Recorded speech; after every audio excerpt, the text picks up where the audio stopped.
Hey, welcome back to another Axe Cards video, and today we're going to be doing an update to our collection. So what I generally do is every month or so I either trade or buy or pull myself cards we're missing from our own collection here and kind of slot it in. I figured it might be kind of cool to show that on camera. I have quite a few people asking me about the collection. I know I've posted master sets and complete sets for quite some time now, but this will be kind of an ongoing thing specifically for older sets, because really we have everything from about the Diamond and Pearl era on. I only have reverses from Black and White onward, for every Black and White set onward, for all the reverse holos. Before that, between Diamond and Pearl and then, I have some but not all. And then I do have some of the earlier sets, but really the EX sets in the middle of things and the e-reader sets, I really have not many at all. But so today we're going to go over some of the cards we got in this month and kind of slot them in and show kind of what our strategy is going forward for collecting all of them. So the first card I picked up this month past is this, which actually is not an English card. It is for the World Championships in 2006. It's one of the cards I'm missing from the Nintendo series promos. So when Nintendo took over from Wizards of the Coast, they did their own first promo series. This is number 36 in that series. Let's just make sure. Yeah, this is number 36. Again, the English version of this was crazy expensive and it's actually really hard to track down. So what I do for the promo cards, I actually cheat a little bit, and I don't care in my collection. I will get non-English versions of them once they have the same numbering, and of course they have the same artwork. So this one I will slot into those sets. So this is the Pokelector site I use for tracking my collection and seeing what cards I'm actually missing. I actually really like it. I found it on some forum, someone mentioned it somewhere within Pokemon, and I've used it quite a bit since then. It just does a good job of looking at sets and giving you pictures of each card you're missing. So like for instance here I can look at Sword and Shield promos and I can see all the numbers and ones I'm missing, and it does have some information on them. So like for instance, these are the new pre-release cards which are coming out with the new set. So I'll pick these up within the next couple of weeks. As I was saying before, I do have all cards from, including reverse holos, for all of the Sun and Moon, XY, and Black and White series. So all of these I have completed, including reverses and the promo sets. I don't collect some things like the McDonald's collections, those 12 cards that come out every year, but most of the other mini collections I do. Anything from before Call of Legends I do have, right through to much of Diamond and Pearl, which is what we picked up today. But I don't have the reverses for these. Reverses are generally harder to track down in decent quality, so I do chip away. Maybe at some point in the future I'll circle back and do reverses. As you can guess, for those of you that know the Pop Series 5, I am missing these two, which are two of the most expensive cards in the game. They're around about $1,000. The Espeon and Umbreon Gold Star. I'm actually missing most Gold Stars, which is where a big hole is in my collection. I do have one or two, but those are one things that I'm dreading trying to collect. So I have much of the Pop series as well. So Nintendo promos is what we just picked up. So this is the Tropical Heat Wave. So this is what I was saying. I generally don't care about the localization for the language for these World Championship cards specifically. So I will check that off to give us a tick there. Ones I'm missing, these were European cards which only came out in a European promo. They're crazy expensive, over 100 US each for just Mudkip, Torchic, and Trico. So I will circle back to those at some point. Maybe I can pick them up somewhere at a deal. Metang was an award for some tournament somewhere, which is also expensive. And this actually currently, I believe, I could be wrong, but if you're not including first edition or era cards, this is the most expensive Pokemon card there is today.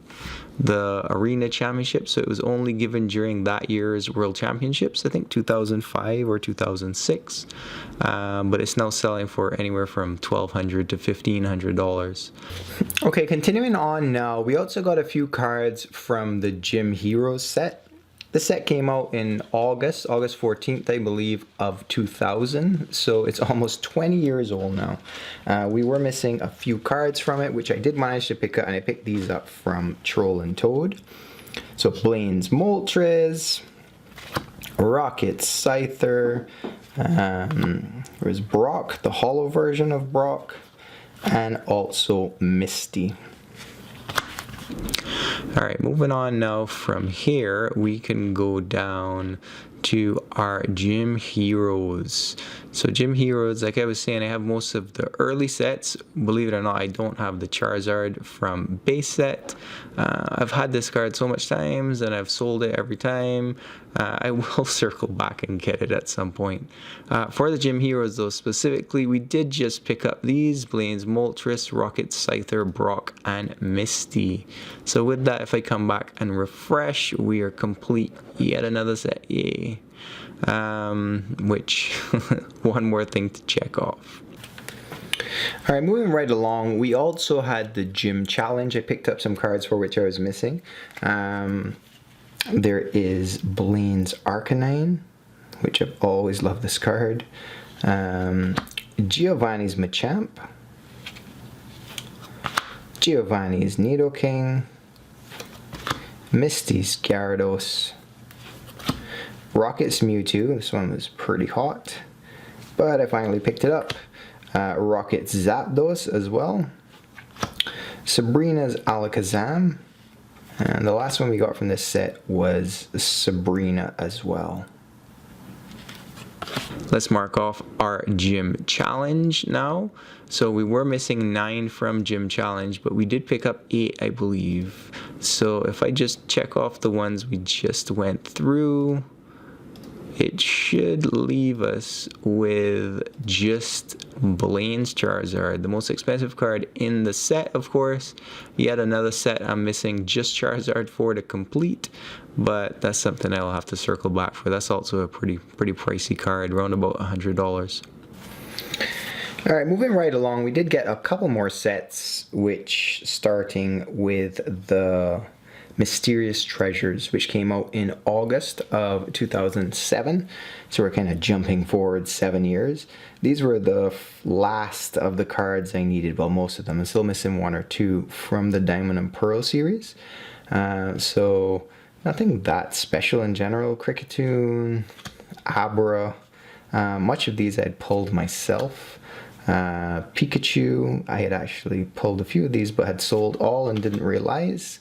Night Maintenance, so pretty common trainer card. And also the lone secret rare from this set I actually did not have. 124 of 123, which is Time Space Distortion. Okay, let's check off our Mysterious Treasures next. So we were missing 7 from here. I still am missing Bronzong. We did get Kricketune, Abra, Pikachu, Night Maintenance, and our secret rare. Multi-Energy I thought I had, I realized I didn't, so that and Bronzong. So we're now missing 2 cards from the Mysterious Treasures set. And last but not least is the Secret Wonders series. I was missing quite a few of these as well. These came out in November of 2007. We'll kind of go through the ones we did pick up, which is Gardevoir. This was a really popular card. This is included in a ton of the World Championship decks of that era when it was legal for standard play. Mew is always desirable. Suicune I was missing here as well. And then Wormadam. There were a lot of Wormadams in this set. Donphan, Skiploom, Diglett, and also one of the energies, Darkness Energy. I was looking through, I thought I had this card with my other energies, but no, I didn't. Then last up is the Secret Wonders expansion, and we did manage to get our hands on all of these. So that is one more set down. So if I go back here and refresh, Secret Wonders is at 100%. So as you can see, I do have a big gaping hole here in the middle of my collection. Well, not middle, early on. So of the e-reader sets and the EX sets, I actually have more than this. I just haven't cataloged it, but I am missing most of the gold stars and some of the really expensive EX cards within here. So this is going to be this is going to take me quite a few years to get through, but I do believe we can get there. I also just realized looking at this that I didn't have the Diamond and Pearl base set listed. This is actually a set I've had for a very long time, so I guess I just didn't catalog it at the time, but I stuck it in as well, so that should be all of the Diamond and Pearl series sets. I will go through and make a video, I believe. It's one of the things I have in my mind going forward, to kind of list what the entire set looks like and the actual cards in my collection for each of them. That will give me something to do as well.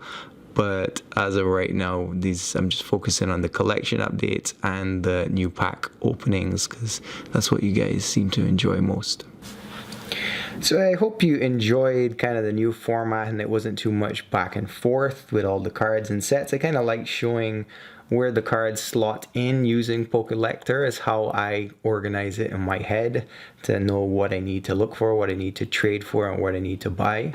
And it just makes it more fun to see them all as well. It's always nice having the picture of the card you're missing, so you know exactly what it is if you're trying to pull it yourself, or if you're even looking for it online. I always find it helps. So yeah, if you do enjoy this format and kind of like an update to the collection, please do let me know, so you know we can continue them as the months roll on. I'd like to try and get something up once a month with kind of like an update to stuff, showing what I'm looking for, what I'm missing. You know, maybe it could even turn into a bit of a trade swap meet for anyone who's looking to pick up some older stuff, or at the very least just to see what some of the older cards look like, because the artwork, if you're a fan of old artwork as I am, they are just absolutely spectacular. So it's always nice looking back through the years to seeing how the art has changed. Many of the same artists are still around from even back in these early days, like the early 2000s. So it is nice to see how they also have evolved. Some of them are the same and have the same style, but others have evolved. So yeah, again, thanks for watching. I've rambled on for long enough. Please consider liking and subscribing if you haven't already, and I hope to see you at our next video.